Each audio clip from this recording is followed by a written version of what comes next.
We are rolling. Wonderful. All right. I'm going to let you introduce yourself because I don't think I'll be able to do you enough justice because you're a pretty cool person. You're a pretty cool lady. So I'll let you take it away. Misfit Ferea, BKFC 125-pound world champion. She's being humble. She's really cool. She's a lot cooler than she's saying. She's really downplaying herself.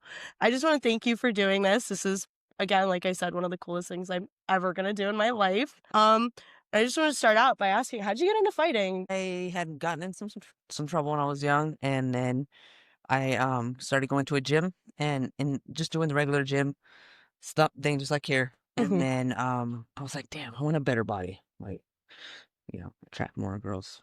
As one does. So I was like, okay, cool. And then I went to a personal trainer, and they cost it was like back then, like I'm a little bit older, it was like $1,500 for what I wanted. And I was in college at the time and trying to get my life back on track and do all that. So I was like, dude, I don't have $1,500 a month to get a six-pack and do all the things I wanted to do, nutrition and what they wanted me to do. So I saw fighters in there. I was like, fighters have nice bodies. So I was like, you know what? I can fight, I thought. And then so I went in there and I was like, I'll do that. And it was only like $150 a month or something. And so I started fighting and started getting my ass kicked and fell in love with it. That's how it is. You get your ass kicked a couple times and for some sadistic reason you end up loving it. Right. So did you start out in boxing or grappling, or what exactly was your discipline at first? Muay Thai. Muay Thai. Yes. Actually, at first it was Sancho, and then Rudy Ott was a Sancho fighter, and then it's kind of similar to Muay Thai, and then so he kind of taught Muay Thai as well, and then Jen, she was really dope fighter, like really tough, like dude, I can never beat her. Now I think I could, but Jen Castillo, if you guys, dude, she's a beast. She doesn't fight anymore. Back then she was amazing, and she taught Muay Thai too. And so like I saw her, she was like doing handstand push-ups, and I was like, oh my god, I never seen that before. Like a female doing that. I see my brother and all my guy friends and stuff being strong and doing all that, but when I seen the females, I was like, it's life-changing seeing that first woman in your life being an absolute beast. Yeah, and I was like, oh my god, she actually intimidates me because nobody intimidated me before, and then female-wise. And then I was like, oh, yeah, she'd probably beat me up. And so I was like, I want to be that badass, And then how'd you transition into BKFC? How'd you get into the dope ass fighting? Right. The real stuff. No bitch mittens. No, I'm kidding, Austin. Got Austin Trout over here. Well, I had done Muay Thai, and then Muay Thai wasn't in the States, and I couldn't afford at the time to get to Thailand and fight there. So it was really hard for me to get fights out here, and it wasn't very often. And so I went into MMA, which I didn't. That wasn't my thing because I didn't want to do the ground stuff at the time. I fell in love with wrestling. I don't like jiu-jitsu because it's like... is a beautiful topic for us to talk on because I am also an avid jiu-jitsu hater as someone who's been wrestling. I've been wrestling since I was 4. It's badass. I love it. My dad tried putting me in jiu-jitsu, and the first time I got put on my back, I had an aneurysm. You went psychoed, huh? I had an aneurysm, I swear. Then the jiu-jitsu teacher was like, I don't know if we can have her in this class. They didn't like me either. Trust me. It's too aggressive. Exactly. I got told that a lot. Yeah. I tried karate for a little bit when we would spar. I got kicked out when I was a kid. When we would spar, I got told I didn't have enough discipline and I was too crazy for it. So quickly put down karate and jiu-jitsu, stuck with wrestling. Yes. It's the hardest. Like Muay Thai is pretty hard too, like conditioning wise.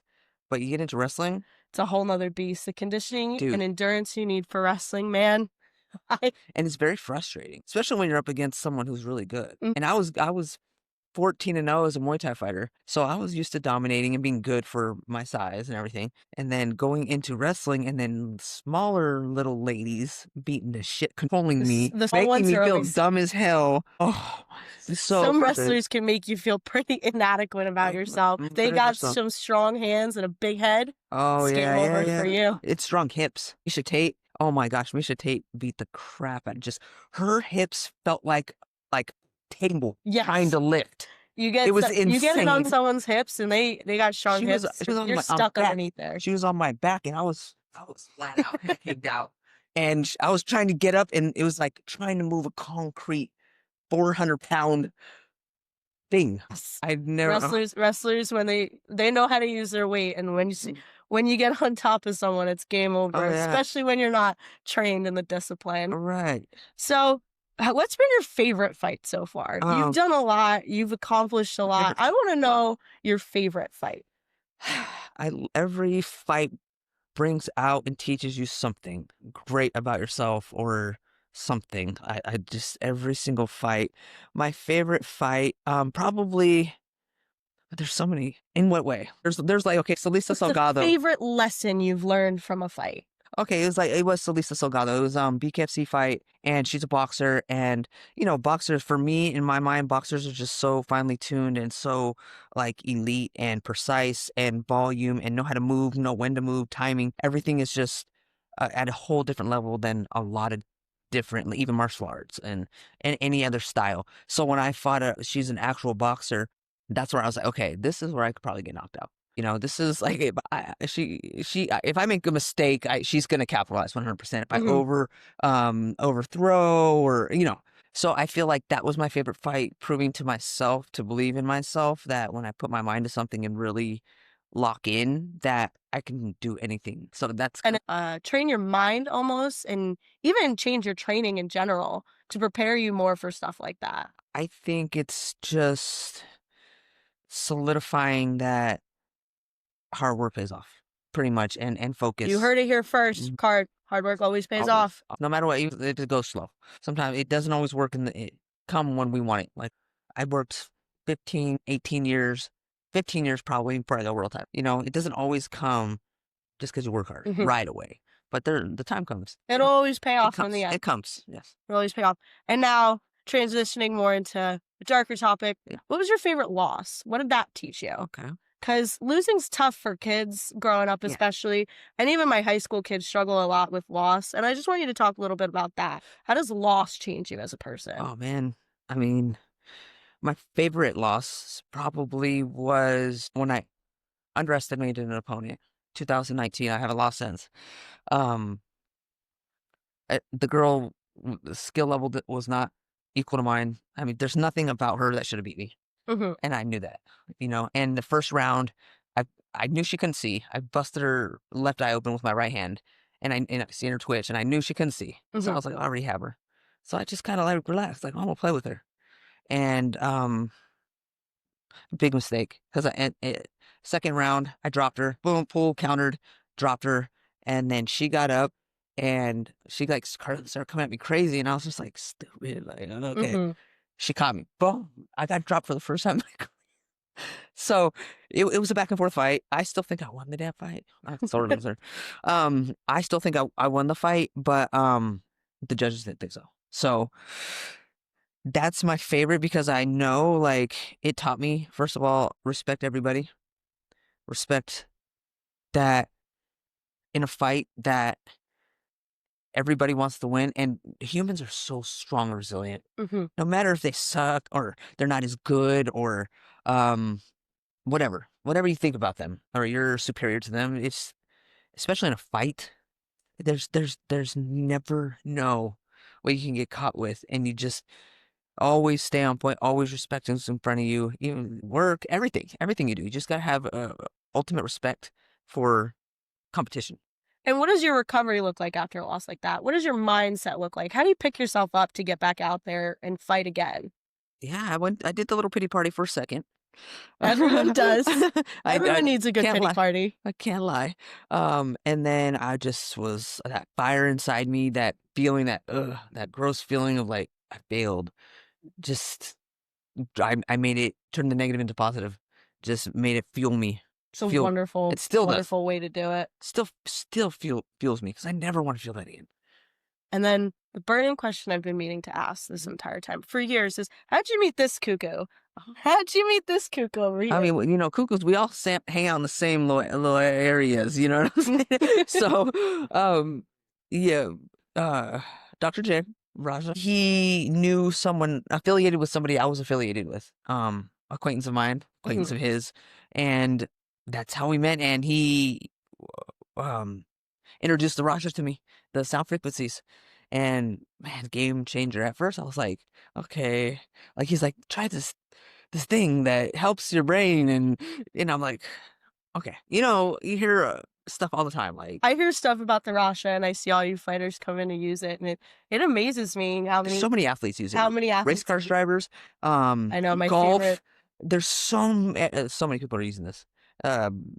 Hollywood stars. Anyway, so my experience with it, at first I was like skeptical. I was skeptical. I was like, what is this? I'll Like, be honest, I love you.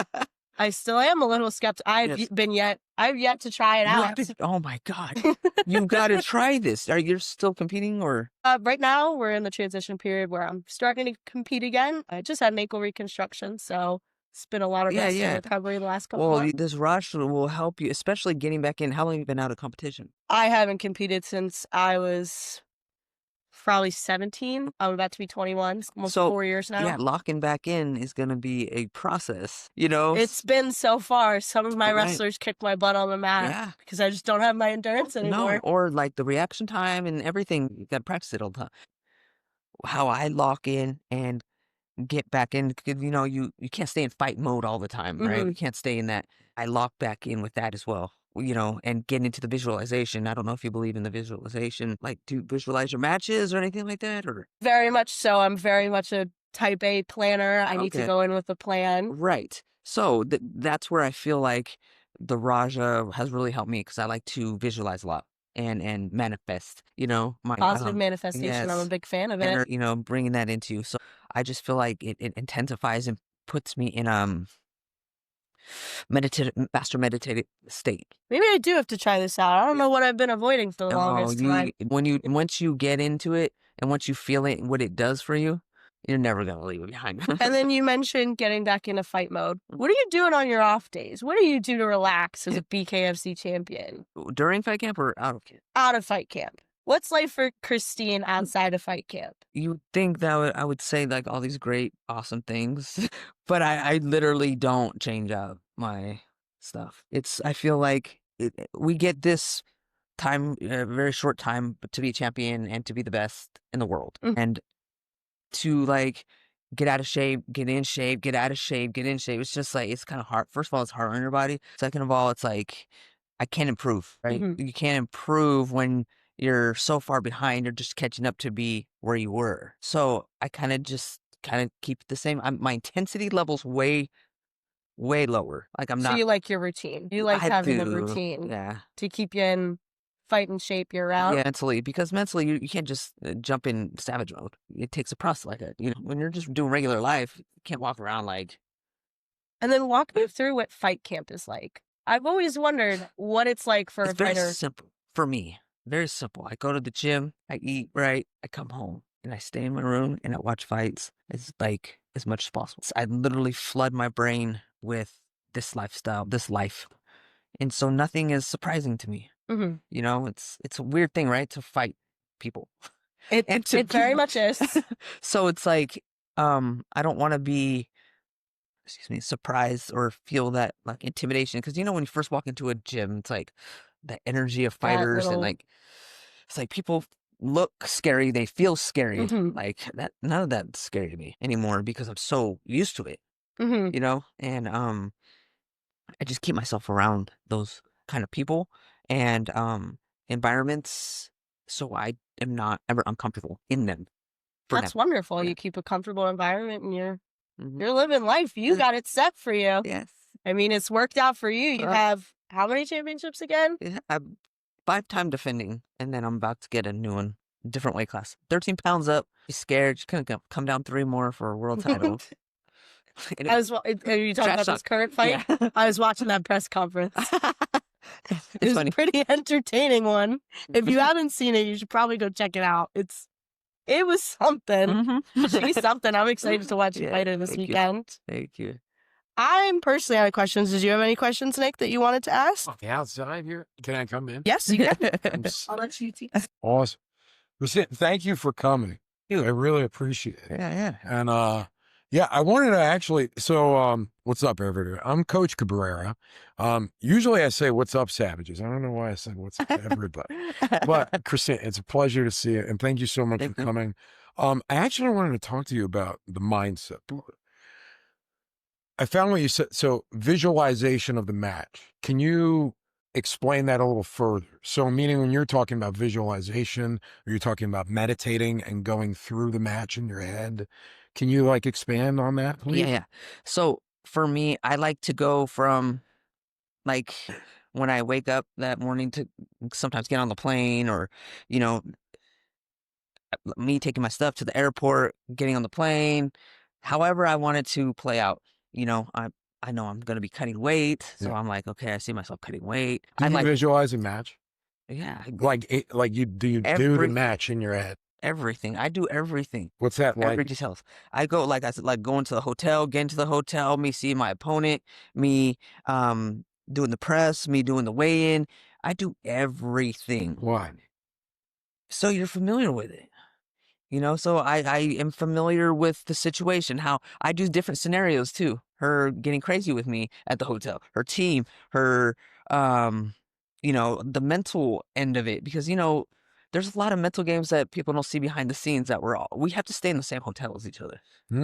We have to see each other. Oh, so you like pass each other? Yeah. So I what's seen her that this like? morning. So honestly, what's that like? Because you're gonna go. So it's a little different. So like wrestling. Mm. I wasn't a championship wrestler or anything like that. I'm an avid wrestler. I'm a purple belt in jiu-jitsu. Mhm. I do like jiu-jitsu. Right. I love wrestling because it is aggressive. I agree with you. Wrestling is much more aggressive. Two is like I can go grapple and like my shoulders are not gonna hurt that bad. It's I like mean, when I do wrestling, it's just like there's beast mode. And all the damn, wrestlers it just is. they don't know how to flow a lot. No. Especially when they're young. They're like young bucks, excited to fight. Yeah, always. yeah, true. Were you like that? Are you calm? Yeah, I'm not. No. No. Do you I've think calmed down there's later. a difference? Do you think there's a difference between young Christine and Oh, yeah. temperament of like how you fight? Absolutely, Yeah. dude. The coach would be like, calm down. I wish they didn't do that to me though, because my temperament and the way how fast my mind move, my thoughts and Yeah. everything I do is very overwhelming. And Yeah. that's why they're like, calm down. Yeah. Because they were overwhelmed, probably holding the pads and doing all that. But that's good for someone who's in front of me, because you can't handle my energy. Yeah, overstimulation. It's overly, Right, and that was just my go. That wasn't me even trying. I was like, okay. You know, I've come down a lot now. Yeah. I'm older, dude. So I'm just like, okay. Are you I got that little boxer, but okay, relaxed? more relaxed, which I like. Yeah. I'm older. So Yeah. now. So what's the next stage? So like how long do you think you're gonna keep fighting for? I have no idea. Do you want to I don't- coach at some Oh point yeah, in your life? Is that I think something? so. I do a little bit right now, and I've done a lot coming up. Yeah. I haven't committed to a fighter fully because I know I can't give them. Well, it's hard. You're a champion. Being a fighter is a It's kind very of a selfish thing until you're ready to give. I'm you know? all in, all out type. Yeah, yeah. So when I give Yeah. all, you know, and I know, like I mentor a little bit, and I help where I can, but to like take a Yeah. fighter right now and think that I'm doing him her justice, I would feel bad, because I'm like, I know I'm not giving you what I'm supposed to. Who are coaches that were really important? Every coach, you Yeah. know, I've had a lot of coaches. I got Gil Martinez. I have Renzo Sparia. Who's your first coach? In San Renzo Jose? Sparia. Rudy Ott was So who made you do this Renzo as fighting? Like decide to do this and go. You know what? I'm going to take this a little more seriously. Who was the person like? God, I actually, grew up Rudy- watching fighting. So Right. So Rudy Ott really put me in a position, to have to make the decision Okay. okay, I was trying to do full-time work, school, and fighting, and I couldn't do it. Like, I didn't have a car at the time because I had previously had DUIs, and so I was a Yeah. little shithead. And so I was trying to take the bus to work, Yeah. get to practice, go to college, and it was really hard. So he's just like, dude, what are you doing? Like, make a choice. So I really chose fighting. I'll never do that to my students. Like, I'll make time, or they're gonna have to make time for school first. I feel like. Why? It- Why is it? Why is that? Why do you think that's important for you? Because you don't know where fighting's gonna take. You can get injured at any time. You can, you know, it can be taken from you a lot faster than the school bag. Yeah, I explained that because we work with kids. Yeah. So Jillian's one of my coaches at Diesel Wrestling Academy. Come out. Well, Diesel Athletic Academy. We do strength and conditioning and wrestling. Awesome. But, you know, like when we look at like Division 3, Division 2, Division 1, Right. these scholarships are tied when you get to Division 1 towards your athletic ability. So Right. like if you blow your knee out, coach, like an gives me the Iowa head chills. coach, right, can revoke your scholarship. So now like this thing that you can't always control, No. it will take away your livelihood potentially, Yeah. you know? So that's why like D3 is like a merit scholarship. So like they can't take your stuff. So it's a little bit of a different mindset for your Right. athletic career. Right. And if like say you're doing fighting and you start to feel yourself slip and you're getting hit in the head, you can't quit. You know? You have to keep going. Yeah. So I mean that you should always have that at least what do they call them? Trade. Yeah. Or either a trade or go to school. Like Yeah. you gotta have something else. I think a trade nowadays. I think we definitely want to trade now. You have Electrician probably as the robots take right. over. Yes, Okay? yes. We're You're gonna be okay with you. right, the robot exactly. The AI robot, all that. We electricians are gonna be the best Yes. friends, huh? That's Okay. their doctor. So to do this is a lot of sacrificing. Yeah. And again, these are things I talk about with kids. It's a choice. Yeah. Like I can't choose it for you. I'm your coach. I just give you knowledge. You got to do the Right. thing. Mhm. So what are the sacrifices of getting this thing? What are and all these other things? You did Muay Thai. You did a little bit of everything. It's everything. You know, which is so cool. I'm actually very jealous. I'm envious of that. I did academia. I wish I thought. No. I dream of it. I think it's so cool. It's everything. You literally, I sacrifice everything, like my body, my family, my everything, just because you have to give this 100. You have to give it like at a certain level. Yeah.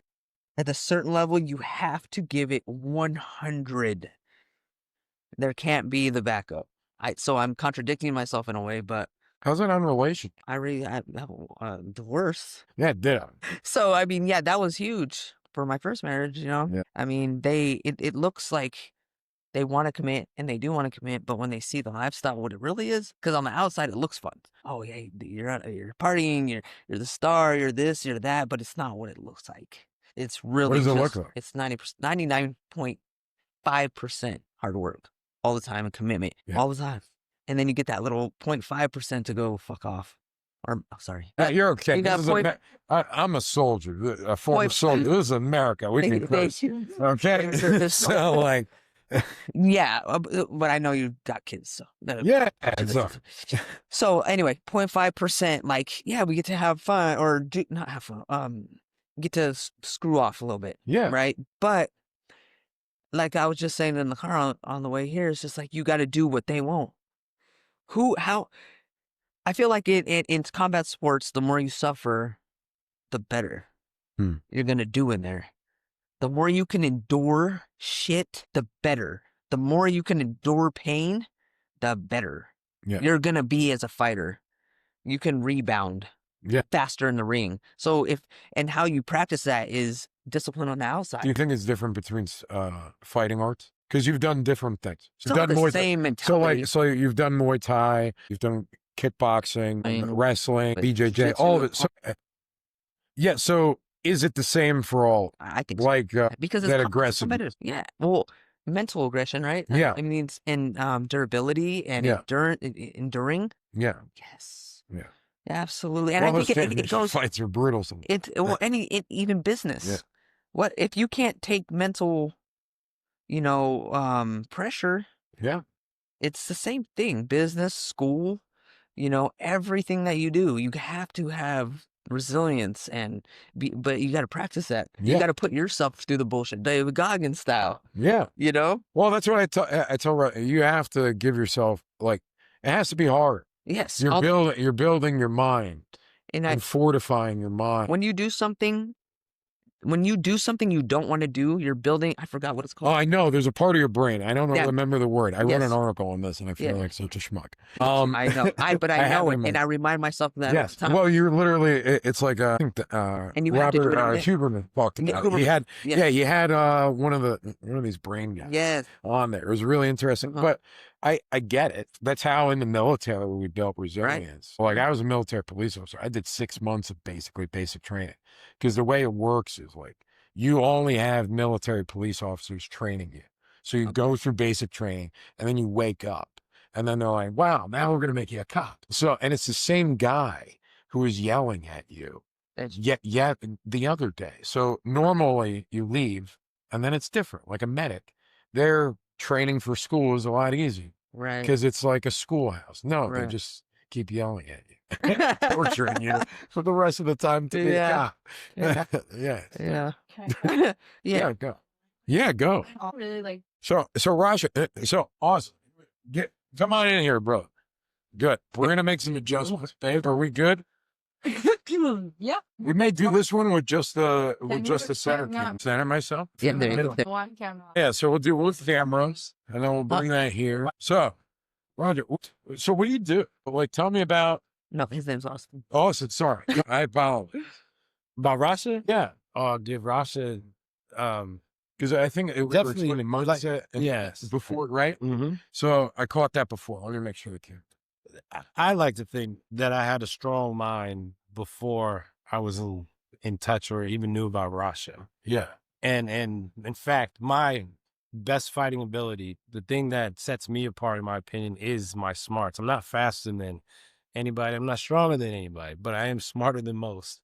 And, you know, I have a good game plan and I know I can see the weaknesses and things like that. So my mind is my biggest asset in the fight game for me, in my opinion. And then once I found out about Rasha, I was already hit. I was, because I studied Kabbalah, I studied quantum physics. I was really into that anyway. Yeah. And then finding out that, you know, I learned that everything is frequency. Okay. Like, So you got to explain. So I don't fully know what Rasha. Oh, yeah. I will say. He's got So behind confessionally, this. Yeah. I'm going in blind of this. So let's do this. Yeah. Let's do Rasha. Yeah. Yeah. So I want to hear him. He's smarter than he's expecting this. So is this like a mindset That's why I left. tool? It is. So wrestlers, we have wrestling mindset. Yeah. Actually, my mentor coaches with us all the time. Gerard Perez, the Joker, he actually trained the mindset wrestling guys. Mm-hmm. He's their former coach. So Rasha is like a mindset tool. Basically, yes. Okay. It's So elaborate on it. it's a frequency therapy. Okay, so you have a deck or MP3 player, so you have these special headphones. You know, like on YouTube, you go and you listen to these healing The binary. Yeah. one, something like that, Mhm. but amplified, and the headphones make it even more powerful. Dr. Jerry makes a lot of these. He can even customize them to you so that you can get onto this frequency. And wait, can I step in? Yeah, He yeah. customizes through your voice. Yeah. So you're like, you say this thing for him and it literally reads what you need to, like, what's going on with your body. It's insane. Yeah, Correct. go ahead. And he was spot on. He did her voice, he did mine. Mm-hmm. I don't know if I would have said, but it was on. Right. I was like, Yeah. what? And he gave me some frequencies to help fix some of those things. Yeah. And so I like to call it the ultimate placebo effect because it literally makes your body fix itself. Placebo. Yeah, it just makes your brain do it. Yeah. And I am a full believer. I first heard it. I first used it October last year. Okay. Right before my fight. I was fighting Rico Franco. She pulled me into the dome. She says, all right, sit down, think about what you want to do in your fight. See it, like visualize what you want to do in your fight and put this on, right? And she put on a playlist. I don't even know what the playlist was, but as I'm going over the fight in my head, and I was always a visual person anyway. Like I would see a lot of things that have happened in my life. I would see that in my little I'm a daydream, I'm a nightmare. Yeah. I would see it. So I knew it worked. And I was already on that tip, but then she's like, all right, go ahead and see it. And so once I got intentional with my visions, where I feel like I was like living in the moment, like I would even kind of feel the emotions going up and down as I'm Oh, for your visualization. in my visualization. Yeah. Oh, okay. So I do this Yeah. myself. Before I used to compete for jiu-jitsu or wrestling, I would lay down and sometimes I would put playlists on and then I get my heart rate up. And that's why I was asking you, because like, I'm going to sound like a dork. Okay. But I used to watch Dragon Ball Z on Toonami. Yes. And I would do push-ups while I'm watching Goku scream. Yeah. Okay? But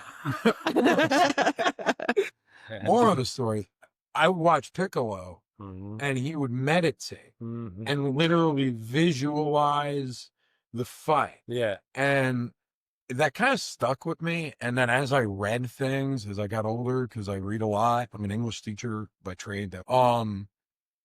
I really started understanding this like visualization and increasing your heart rate, putting yourself in bad positions because you're going to be in bad spot. I think Demetrius Johnson, what do you do?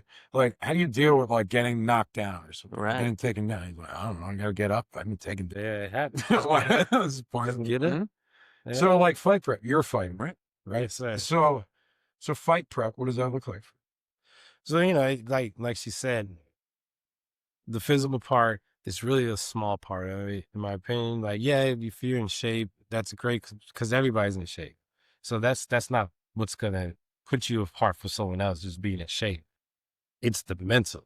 It's like, yeah, he's in shape, but I'm going to impose my will, this man. And he's not going to have an answer for it, which is going to make him, in his mind, spiral, right? As I keep control, he's going to lose control. And that's just what we're doing as fighters. We're just trying to impose our will on this very willful person that's in shape and is just as strong, is just as fast, and he has his own game plan, trying to play on your weaknesses. You're trying to play on his weaknesses. It's very mental. Like, that's why people don't fight. It's really like, if you ask somebody, have you ever got punched in the face or punched somebody in the face? Like, oh. Yeah, I run from fights. I'm like, keep doing that. Like a weird. Yeah. But it's a mental block. Like if you really went to go back and think about it, like, I don't know if you've ever punched somebody in the face in a fight or something like that, but there's a lot of hesitation. Yeah. There's a lot of You have to go hesitation. through like one social decorum posits that one does not hit someone in the face. Right. Yeah. So you have to first just get past that. Yeah. And then you're like, oh, okay, this is cool. Until someone hits you. Yeah. And then it goes out. Yeah. Because like I'm not really a striker. I have my life is random. So why'd you strike? It's a different thing. Yeah. Yeah. Why choose striking? For me, Like what made you fall in love with striking? you know, my mother was a big boxing fan. And so being, you know, that I was raised by her, single mom, and she would say things like, that's what only real men can really do this. It's one of the hardest things you can ever do, and you got to be a real man to do it. So being a little boy trying to figure out what does a real man look like, I'm surrounded by women in my house. Yeah, it's just like I'm gonna tell the most extreme thing since you're raised by. She's like, that's what real men do. I was like, all right, That's what mom said. I'm gonna go be a boxer. I want to be a real man. But I mean, I was a fan Right. too, and then I looked and saw how, like she said, it looks so glamorous, and these guys does. coming out, they walking, and the whole world's behind them, and they got the whole world in front of them, and when that man wins that mano off of a great fight, and they put those hands up, and he's just like, I was like, man, I need to be able to feel that, and so I was always very intrigued with boxing, and that was my first arc was boxing. So at 10 years old, when I finally got into the gym, and it wasn't like my mom took me to the gym, I had to beg her, and I'm like, you over there telling me like this is what real men do? I'm trying to be a real man. And she's like, yeah, but not my baby. I meant that, not my baby. No, but shout out to my mom. She was my biggest fan. And, I remember I was 10 years old, and this guy, he was a waiter at this place we're eating at, and he was just talking a lot, and he was like, yeah, man, I'm a boxer. I'm like, where? Not here, because I'm from Las Cruces, New Mexico. Okay. Right? Which is a real small town. I didn't know that there was any boxing gyms in that place. I thought I had to go to Philly because I was a big Rocky fan. I do like the only boxing facilities in Philadelphia. So I thought, like if you wanted to be a ninja assassin, you had to go to China. If you wanted to be a samurai, you had to go to Japan. If you wanted to be a boxer, you had to go to Philly. Yeah. Like, these are the places that are designated for your arts. Yeah. When he said there was a gym there in town, I was like, oh my God, I need to go. And it was love at first sight. When I got in that gym, it was such an orchestrated chaos, meaning like when that bell rang, the noise goes out. Everyone's doing something, right? And it's just chaotic. And then the bell rings again and everybody stops. And it was very orchestrated. Everybody knew what they were doing, even though someone else is doing something. And I don't know why that intrigued me so much, but I was like, wow, this is cool, man. This is where I need to be. And I was real small for my age too. So like, you know, football and basketball, I like to play it. Yeah, I find most the best fighters are the best fighters because they're small guys. There isn't a space an for outlet for it. yeah, like it's like, dude, screw football if you're tiny. Yeah, It's like, and I'm short, I'm jacked and all that. That's a huge person. We're not even the same people. So I like to say boxing really chose me because, you know, through boxing, I found I didn't like to get hit, so I didn't get. And then once I learned that, oh no, you can take a punch. I'm like, I still don't want to get hit though. Very hard hit. Like I'm tough, but I don't want to use it. I'm more smart than I am tough. And These are two very different. I feel like yeah, definitely. Like I said, I'm very non-confrontational person as it is.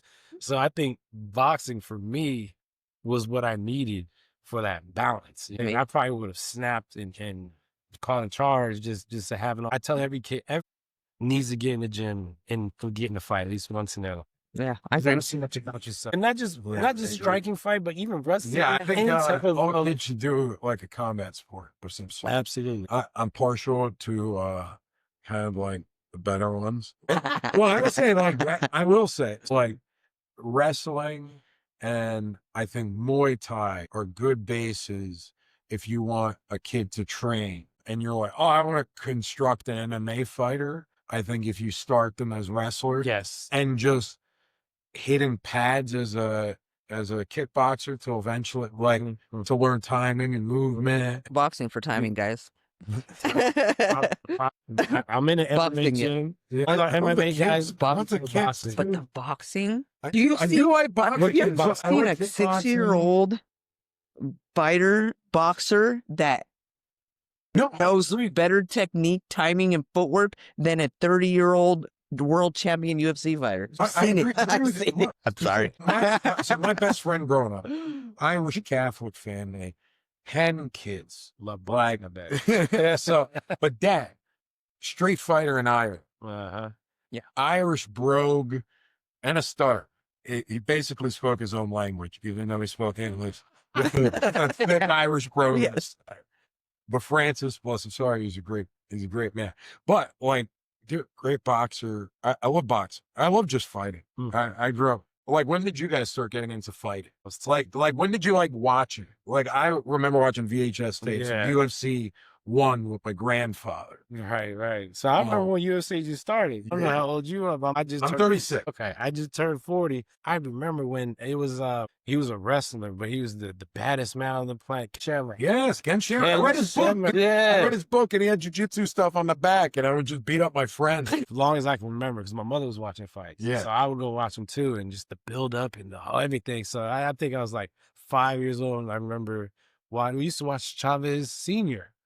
We used to watch all the fights, you know what I mean? We used to watch, gosh, Pernell Whitaker was like one of my favorites, which is kind of how I fight, and I'm left-handed too. And so, you know, I've been watching fights longer than, and then after I fought, I had more appreciation for watching fights, you know what I mean? Yeah, I think coaching made me appreciate like watching wrestling even more. Just because of the art, Right. Because I like to study. But I really wanted to thank you guys for coming today and taking the time, because I know getting ready for a fight camp is really difficult. There's a lot involved, and I appreciate it. No, Thank you so thanks much. for having us. This was great. Awesome. I can't wait to see you guys. Yeah. Wait, really quick before we end. Don't forget to watch some fight. Yes. So, October so 4th. Ben, are we still recording? Yeah. Okay, so let's announce the fight real quick. Plug Okay, that. let's plug that. It's what we forgot. Sorry. It's okay. To plug the formal date this Saturday. Okay, go. So October 4th, watch me take over for Queen of Violence and beat the living shit out of Jessica Borga. Yeah, and I'm gonna double down on that. It's gonna be which it should be the main event, the co-main, but that's the best fight on the card. Watch Christine do what many have tried, but not too many have done, and go up 2 weight classes to beat the queen in that respective weight class, to be the new Queen of Violence. The face of women's bare-knuckle fighting. She already is. She's just gonna solidify it. by messing up somebody else's face. You feel me? Also, look into Rasha, frequent therapy. It's everything that I say it is. It fixed my broken ribs. So it's not even just mental. If it heals physically. I broke my arm my last fight.